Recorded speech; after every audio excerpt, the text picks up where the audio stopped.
តោះហើយនៅក្នុងសនាយកទី17នេះដែរគឺយើងមកមើលថាតើតើទៅនឹងប្រព័ន្ធចែកចាយអ៊ីនធឺណិតคล้ายៗហៅ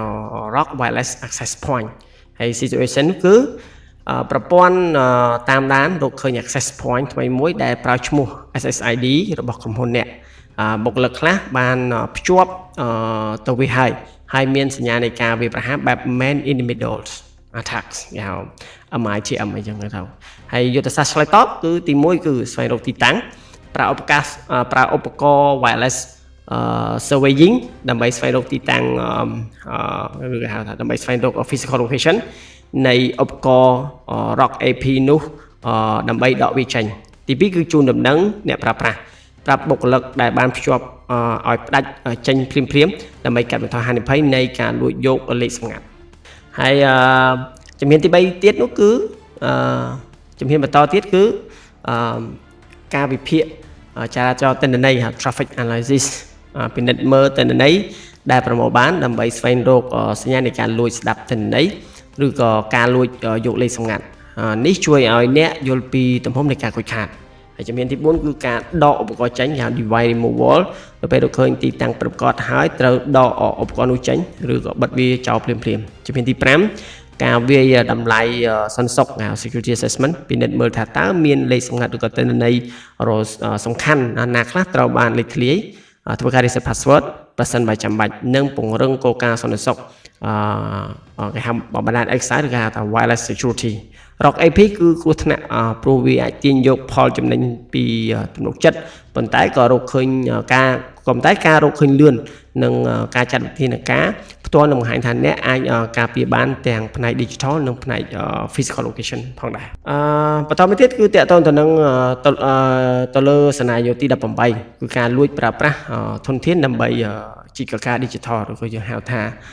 crypto jacking ចឹង the situation គឺ server ជាច្រើនស្រាប់តែដំណើរការ CPU ដល់កម្រិតអតិបរមាការប្រើប្រាស់វាគឺ 100% កង្ហាបកខ្លាំងហើយអ្វីៗគ្រប់យ៉ាងដំណើរការយឺតដូចខ្យល់តែថាកុំព្យូទ័រវាក្តៅដោយសារវា CPU ឡើង 100% យ៉ាង fan របស់កុំព្យូទ័រគឺវាវិលខ្លាំងហ្នឹងហើយដំណើរការក៏យឺតដែរការពិនិត្យបណ្ដាញបង្ហាញពីការភ្ជាប់ទៅកាន់ cryptocurrency mining pool ធនធានក្រុមធនធានក្រុមហ៊ុនរបស់អ្នកកំពុងត្រូវបានគេលួចប្រើដើម្បីរកចំណេញឲ្យគេចង់មានថាគឺកុំព្យូទ័រត្រូវបានគេយកឬក៏ server ត្រូវបានគេយកជា cryptocurrency mining pool អញ្ចឹងណាហ្នឹងហើយជាយុទ្ធសាស្ត្រឆ្លើយតបគឺទី1គឺបញ្ឈប់ដំណើរការ process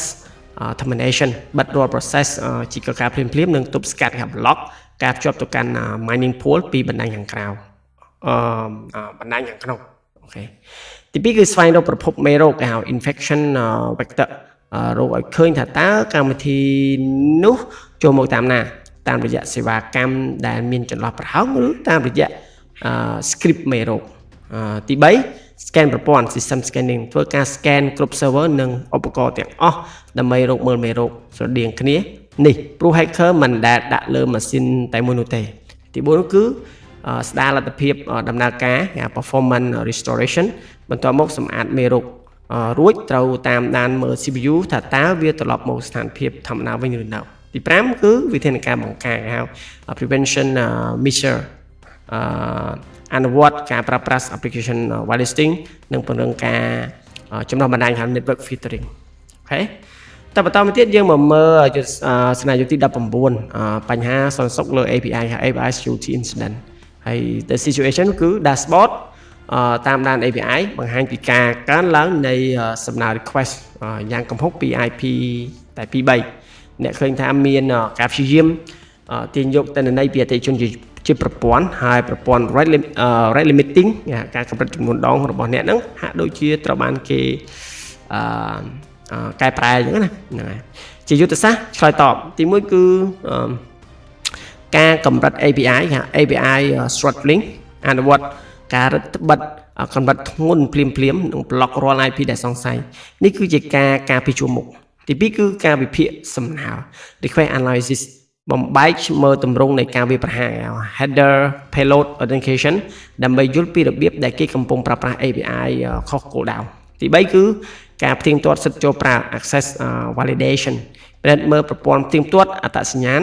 និងការផ្ដល់សិទ្ធិឡើងវិញធានាថាអ្នកប្រើប្រាស់អាចចូលមើលបានតែអ្វីដែលជារបស់ពួកគេប៉ុណ្ណោះ no privilege grip អូខេហើយជំហានទី4គឺការវិតម្លៃទិន្នន័យ data assessment ស៊ើបអង្កេតថាតើមានទិន្នន័យសំខាន់ពិតជាត្រូវបានគេចូលមើលដែរឬទេប្រសិនបើទិន្នន័យអតិថិជនត្រូវបានគេលួចលេចធ្លាយវានឹងក្លាយជាស្ថានភាពលេចធ្លាយទិន្នន័យ data breach ដ៏ធ្ងន់ធ្ងរហើយទី5នោះគឺការពង្រឹងសន្តិសុខ security hardening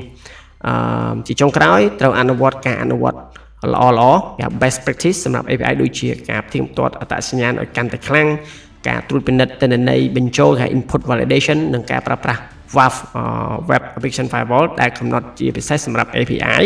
ហើយ API គឺជាឆ្អឹងខ្នងនៃកម្មវិធីទំនើបតែវាក៏ជាគោលដៅចម្បងរបស់ hacker ដែរការការពារបានល្អនឹងបង្ហាញថាអ្នកគឺជា